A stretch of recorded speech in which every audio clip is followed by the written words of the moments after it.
कुछ लोग मौज का साथ ही कहते हैं, कुछ लोग मन का दर्द भुलाने का इलाज। वही कुछ लोग कहते हैं ये तो भगवान का प्रसाद है।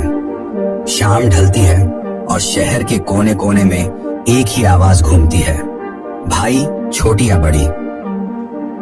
शराब एक ऐसा अमृत जिसने न जाने कितनों को मोक्ष दिया है। हमारे शास्त्रों में भी कहा गया है, सोम सोमपानम प्रियते देवय, अर्थात सोम यानी शराब देवताओं को प्रिय है, जिसे इंद्र समेत कई देवता मजे के लिए पिया करते थे। अलग अलग धर्मों में भी शराब के कई फायदे बताए गए हैं, यहाँ तक कि विज्ञान भी इसके लाभ गिनवाता है। पर फिर बीते कुछ दशकों में ऐसा क्या हुआ कि यह प्रश्न उठने लगा, शराब विष या अमृत? जहाँ एक तरफ लोग कहते हैं ये तो लाइफस्टाइल है, वहीं दूसरी तरफ अस्पताल के आईसीयू में कोई लिवर ट्रांसप्लांट का इंतजार कर रहा होता है। लेकिन सवाल ये है, क्या दारू वास्तव में जीवन का रंग है या वह रंग है जो जीवन से रंग ही छीन लेता है?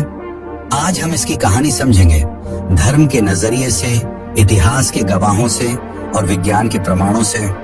तो चलिए जानते हैं शराब की असली सच्चाई।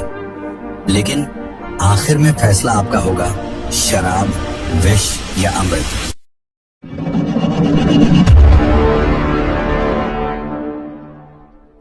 आज से कई वर्ष पूर्व न अस्पताल थे न दारू के ठेके, लेकिन नशा फिर भी था।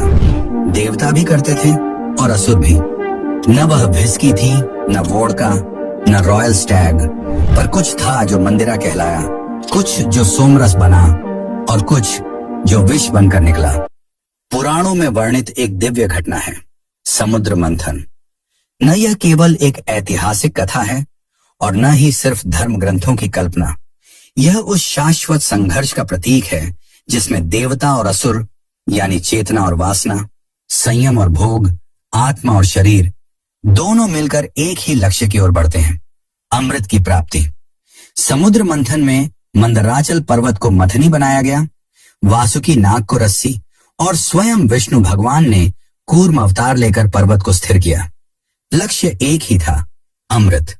परंतु पहले जो बाहर आया वह था हलाहल, ऐसा विष जो न तो पिया जा सकता था और न ही फेंका जा सकता था। उसकी तीव्रता इतनी प्रचंड थी कि वह संपूर्ण सृष्टि का अंत कर सकता था। देव और असुर दोनों भयभीत हो उठे। उस समय भगवान शिव ने उस विष को स्वीकार किया, उसे अपने कंठ में धारण कर लिया। इसी कारण उन्हें नीलकंठ कहा गया। यह केवल शिव की महिमा नहीं, बल्कि यह उस विवेक का प्रतीक है जो बुराई को भीतर तो समेटता है पर उसे स्वयं पर हावी नहीं होने देता। परंतु यह भी विडंबना थी कि जहां विष देवताओं को मिला, वहीं नशे का पहला रूप मंदिरा असुरों को प्रदान किया गया। यह संयोग नहीं था, संकेत था। असुर भोग में विश्वास रखते थे, वे इंद्रिय सुख के पीछे भागते थे, इसलिए उन्हें मिला आनंद का माया जाल। मंदिरा न केवल इंद्रियों को लुभाने वाली थी, बल्कि धीरे धीरे चेतना को ढकने वाली भी। वेद में जिसका वर्णन इस प्रकार किया गया है, सोमम मन्यते पपिवान अमृतम, सोमम मन्यते पपिवान ब्रह्म। जो सोमरस का पान करता है वह मानता है कि उसने अमृत पी लिया, स्वयं ब्रह्म ज्ञान को छू लिया। सोमरस एक औषधीय, आध्यात्मिक और मानसिक शक्ति देने वाला पेय था। संयम, साधना और यज्ञ की अग्नि में पवित्र होने के बाद ही इसकी प्राप्ति होती थी। यह केवल रस नहीं था, यह एक स्थिति थी, दिव्यता की, जागरूकता की, शक्ति और ज्ञान की। अब प्रश्न उठता है, जब समुद्र मंथन में अमृत भी निकला और विष भी, तो क्या शराब एक दिव्य वरदान है या अंधकार का दरवाजा?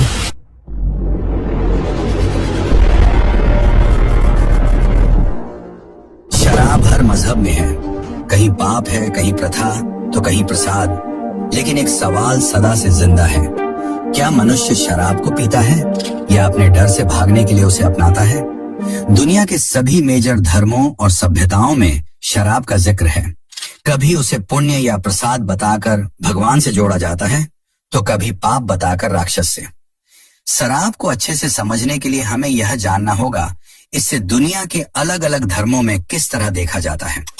क्रिश्चियनिटी यानी कि ईसाई धर्म में शराब का सीधा संबंध प्रभु यीशु मसीह से जोड़ा गया है। ये मेरा रक्त है, इसे लो और पियो मेरी स्मृति में, बाइबल के इन शब्दों ने शराब को एक पवित्र अनुष्ठान का रूप दे दिया। लास्ट सपर में शराब को प्रभु के बलिदान का प्रतीक माना गया। आज भी कैथोलिक चर्च में होली कम्युनियन के दौरान शराब दी जाती है, एक भक्तिपूर्ण विधि के रूप में। इस्लाम में स्थिति बिल्कुल स्पष्ट है, शराब हराम है। कुरान सूरह अल माइदा में लिखा है, हे विश्वास रखने वालों, निश्चित ही शराब, जुआ, शैतान के कार्य हैं, इनसे दूर रहो। हालांकि प्रारंभिक इस्लामी इतिहास में कुछ स्कॉलर्स ने यह भी कहा कि शराब पर प्रतिबंध धीरे धीरे लागू हुआ। पहले केवल सीमित मात्रा में अनुमति थी, पर जब देखा गया कि यह चेतना को भ्रमित करती है तो उसे पूर्ण रूप से बैन लगा दिया गया। हिंदू धर्म में शराब को लेकर न तो पूरी तरह मनाही है और न ही इसे पूरी तरह स्वीकार किया गया है। यह बात संदर्भ पर निर्भर करती है। तांत्रिक साधनाओं में शराब, मद्य को पंचमकार, मध्य, मांस, मछली, मुद्रा, मैथुन में से एक माना जाता है। यह साधक की इच्छाओं को नियंत्रित करने और बदलने का प्रतीक है। किंतु हमारे धर्मशास्त्रों मनुस्मृति में चेतावनी भी दी गई। मद्यपान से विनाश होता है, धर्म का पतन होता है और ज्ञान नष्ट हो जाता है। भगवत गीता में संयम और इंद्रियों पर नियंत्रण की बात कही गई है और योगियों व ब्राह्मणों के लिए शराब पीना पाप बताया गया है। सभी धर्मों ने शराब को या तो भगवान का वरदान माना या शैतान का जाल, मगर इंसान ने हर युग में इससे छोड़ा नहीं। तो सवाल यह नहीं है कि शराब किसने दी, सवाल यह है कि हमने उससे अपने जीवन का कौन सा रूप दे दिया। कभी प्रसाद, कभी पाप, कभी प्रेम का पहला पैग, कभी बर्बादी का आखिरी जाम। लेकिन आखिर में सवाल वही रहता है, शराब विष थी या अमृत?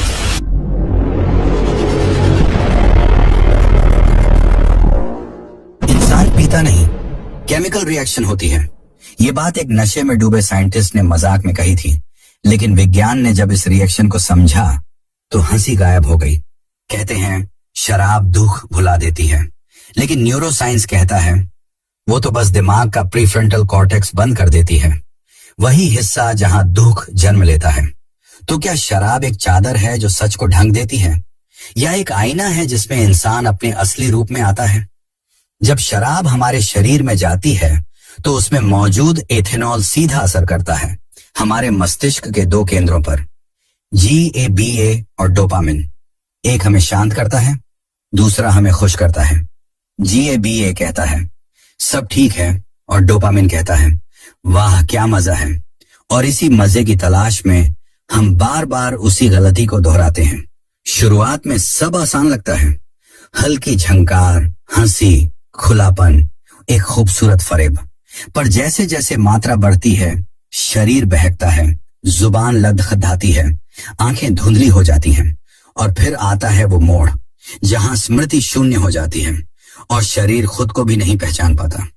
हर पैग एक वादा करता है, खुशी का, सुकून का, राहत का, लेकिन उसका ब्याज हमारा लिवर चुकाता है।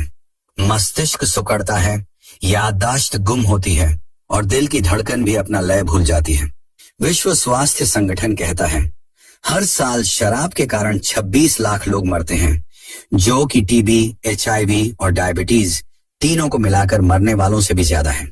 और सबसे खतरनाक बात, ये सब धीरे धीरे होता है, शांति से, चुपचाप, जैसे कोई जहर फूल की तरह महक रहा हो।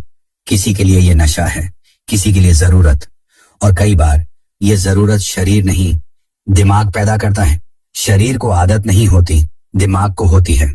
डोपामिन की मार ऐसी है कि इंसान फिर से वही अनुभव चाहता है, बार बार, हर हाल में। कई बार हम सोचते हैं थोड़ी सी तो ठीक है ना, रेड वाइन हार्ट के लिए अच्छी है, ये तो सुना ही होगा। पर वही विज्ञान कहता है कोई मात्रा सुरक्षित नहीं है। थोड़ी सी राहत बहुत बड़े नुकसान का रास्ता खोल सकती है। मर्दों और औरतों पर इसका असर अलग होता है। महिलाओं में शरीर शराब को धीमा प्रोसेस करता है और असर ज्यादा गहरा होता है। कुछ लोगों के जीन ही ऐसे होते हैं कि एक पैग ही उन्हें उल्टी और चक्कर की कगार पर ले आता है। भारत की हकीकत और भी कड़वी है। हर 5वां पुरुष ड्रिंक करता है और उनमें से एक शराब पर निर्भर है। पिछले 7 साल में शराब की खपत 38% बढ़ी है। पार्टीज, मूवीज, सोशल मीडिया, हर जगह शराब एक कूल संस्कृति बन चुकी है। लेकिन वही युवा जो रात में हंसते हैं, सुबह किसी कोने में उदासी से भीगते हैं। शराब ब्रेन का वायरिंग बिगाड़ देती है। लेकिन क्या दोष शराब का है या हमारे सिस्टम का?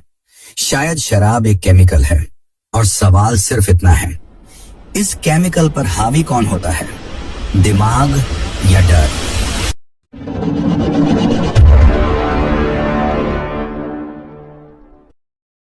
दुख तो सबके पास है।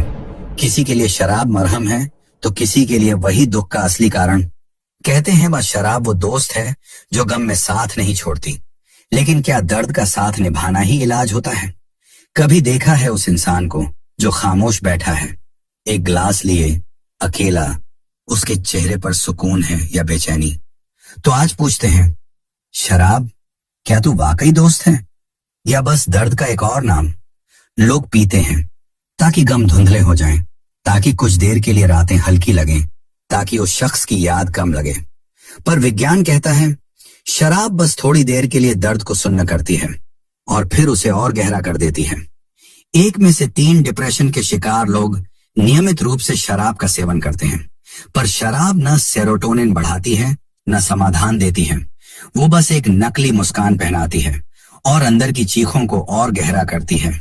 खुशी का हार्मोन घटता है और अकेलापन बढ़ता है। जो दुख से भागता है वो कभी मुक्त नहीं होता। गीता कहती है, दुख को समझो, पार करो, भागो मत। शराब एक तमसिक मार्ग है, भ्रम में राहत देता है पर सत्य से दूर ले जाता है। मनुस्मृति और शिव पुराण दोनों इंटॉक्सिकेशन को माया कहते हैं, एक ऐसा जाल जो आत्मा को अंधकार में घसीटता है। एक आदमी जो हर शाम ऑफिस से लौटकर अपने गम एक ग्लास में घोलता था, सोचता था थोड़ी राहत मिलती है। सालों बीते, गम वही रहे, मगर उसकी आंखों का उजाला चला गया।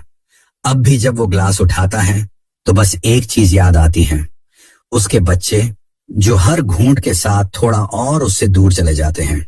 शराब ने दर्द को धो दिया या दर्द ने शराब को जन्म दिया?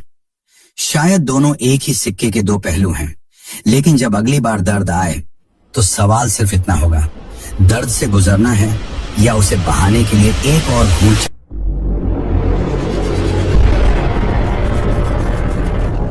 चाहिए। जब एक घूंट सिर्फ तुम्हें नहीं, तुम्हारे परिवार, समाज और नस्लों को चोट पहुंचाता है, ये जहर केवल शरीर में नहीं उतरता, ये रिश्तों में फैलता है और पूरी पीढ़ियों को अंधेरे में धकेल देता है। 2024 तक भारत में 16 करोड़ से अधिक लोग नियमित शराब पीने वाले बन चुके हैं।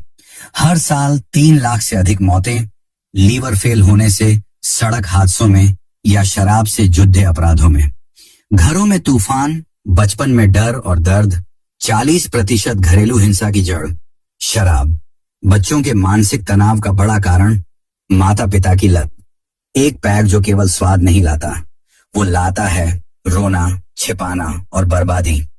शादी हो या शोक, जश्न हो या गुस्सा, हर जगह एक ही हल, शराब। एक सामाजिक प्रवृत्ति बन चुकी है। थोड़ा एंजॉय तो बनता है ना यार। ये मजाक नहीं है, ये एक सामाजिक सम्मोहन है जिसमें हम हर जश्न को बर्बादी के दरवाजे से जोड़ने लगे हैं। एक नशा सिर्फ एक व्यक्ति को नहीं, उसके 4-5 परिजनों को भी चोट पहुंचाता है। भावनात्मक दुख, आर्थिक संकट और शारीरिक हिंसा। नशा कभी अकेला नहीं आता, वो साथ लाता है टूटी मुस्कानें, बेचैनी और वो खामोशी जिसमें चीखें छिपी होती हैं। कानून ने कई राज्यों में शराब पर प्रतिबंध लगाया, जैसे बिहार, गुजरात, पर काला बाजार फिर भी जिंदा है। क्या कानून से पहले नैतिकता की जरूरत नहीं है? क्या यही आजादी है जिसमें हम दूसरों की जिंदगी भी जोखिम में डाल देते हैं? पर हल केवल भाषणों में नहीं है, समाधान है शिक्षा, जागरूकता और समाज का समर्थन। स्कूलों में शुरुआती शिक्षा, कार्यालयों में नशा मुक्ति परामर्श, तकनीक का सहारा, मोबाइल अनुप्रयोग जो नशा छोड़ने में मदद करें, और गांव-गांव में जागरूकता अभियान। ये लड़ाई नीतियों की नहीं, नियत की है। सुरक्षा केवल हेलमेट से नहीं होती, सोच से होती है। जब तुम पीते हो, सिर्फ तुम नहीं गिरते, तुम्हारे साथ गिरता है तुम्हारा परिवार, तुम्हारा भरोसा, तुम्हारा भविष्य। एक बोतल जो केवल नशे में नहीं, जिंदगी में भी आग लगा देती है। ये अमृत नहीं है, एक मुसीबत है जो पीढ़ी दर पीढ़ी फैलती जा रही है।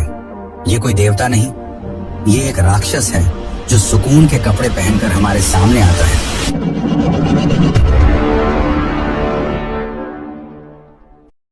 पी लेने दो उसे, कह रहा था कोई। जिंदगी की सुलगती चादरों में एक ठंडी सी चिंगारी छोड़ जाने दो। पर उसने जिस प्याले में प्यार ढूंढा, जिस्म में भरोसा देखा, आज उसी प्याले ने उसका घर उजाड़ दिया। शराब किसी की राहत तो किसी का रोना, कभी मित्र की तरह गले लगती है तो कभी दुश्मन की तरह छुरा घोंप देती है। कभी इसे देवताओं की थाली में परोसा गया तो कभी इंसान की बर्बादी की थाली में छलकाया गया। हमने देखा इतिहास में इसका स्थान, धर्म में इसकी सीमा, विज्ञान में इसका सच और समाज में इसका असर। हर हिस्से में एक ही सच्चाई उभरती है। शराब सिर्फ शरीर को नहीं, रिश्तों को, सोच को और संपूर्ण जीवन को झड़ दे देती है। तो सवाल ये नहीं कि शराब पीनी चाहिए या नहीं, सवाल ये है, क्या आपकी आजादी किसी और की तकदीर को बर्बाद कर रही है? क्या आपका एक पैग किसी बच्चे की मुस्कान छीन रहा है? क्या आप शराब पर काबू रखते हैं या शराब ने आपको बांध रखा है? अब फैसला आपका है। पर अगर इस बात ने दिल को छुआ हो, अगर किसी दोस्त, भाई या बहन की आंखें खोलने का मन हो, तो बस 3 काम करना। लाइक करो ताकि ये आवाज और ऊंची गूंजे कमेंट करो। शराब साथी या सर्वनाश, और सब्सक्राइब कर लो